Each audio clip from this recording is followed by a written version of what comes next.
মসজিদ, মন্দির, মাজার, আখড়া ও প্রান্তিক জনগোষ্ঠীর সুরক্ষায় সম্প্রীতির ডাক দিল নাগরিক প্ল্যাটফর্ম সম্প্রীতি যাত্রা উদ্যোগ। সকালে ঢাকা রিপোর্টার্স ইউনিটিতে সংবাদ সম্মেলনে নাগরিক প্ল্যাটফর্মটির পক্ষে জানানো হয়, আসছে দুর্গাপূজায় সহিংসতা এবং মাজার, দরগা, বাউল, কাওয়ালি আসরে হামলা বন্ধে সবাইকে সক্রিয় থাকতে হবে। সংবাদ সম্মেলনে ২৯টি ঝুঁকিপূর্ণ এলাকার ম্যাপ সহ বাংলাদেশে সাম্প্রদায়িক সহিংসতার উপর একটি গবেষণা প্রতিবেদন উপস্থাপন করা হয়। এ সময় ঝুঁকিপূর্ণ মন্দির, মাজার, দরগায় নিরাপত্তা প্রদান, গুজব বন্ধে কার্যকর কাঠামো এবং প্রযুক্তিগত নিরাপত্তা বলয় তৈরি এবং ক্ষতিগ্রস্তদের সহায়তা প্রদান সহ বেশ কয়েকটি দাবি তুলে ধরা হয় সরকারের কাছে। সম্প্রীতি যাত্রার পক্ষ থেকে দেশব্যাপী সম্প্রীতি কমিটি এবং ফ্যাক্ট চেক টিম গঠন সহ বেশ কিছু কর্মসূচিও ঘোষণা করা হয়। বাংলাদেশের ধর্মীয় অনুভূতি বলতে শুধু মুসলমানের ধর্মীয় অনুভূতি আছে, এটাকে স্বীকার করা হয়। অন্য কারো ধর্মীয় অনুভূতি আছে, এইটা আমরা গত ২০-৩০ বছরে চর্চা হইতে দেখি নাই।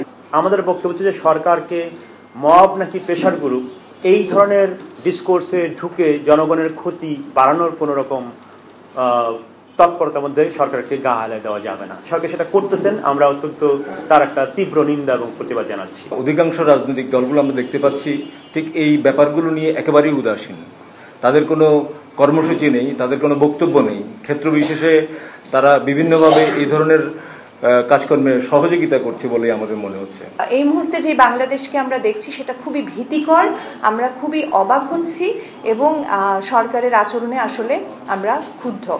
আমরা স্পষ্টভাবে ঘোষণা করছি, মন্দির, মাজার, আখড়া ও প্রান্তিক জনগোষ্ঠীর নিরাপত্তা শুধুমাত্র নৈতিক দায়িত্ব নয়, এটি রাষ্ট্রের সংবিধান অনুযায়ী আইনগত বাধ্যবাধকতা।